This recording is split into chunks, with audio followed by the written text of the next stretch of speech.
রেস্টুরেন্টে খেতে গেলে 150-200 টাকা নেয়। বাসায় ট্রাই করলাম ফালুদা প্রথমবার, দেখি কেমন হয়েছে।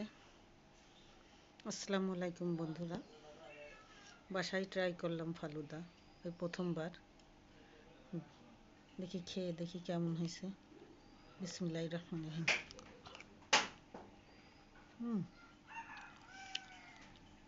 অসাধারণ অসাধারণ হয়েছে। বিসমিল্লাহ।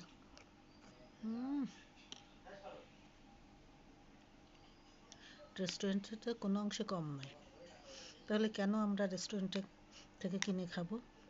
আমরা বাসায় বানাইয়ে তো খেতে পারি। তাতে ফল হবে কি, পরিবারের সবাই একসাথে বসে খেয়ে একটা অন্যরকম মজা আমরা নিতে পারি।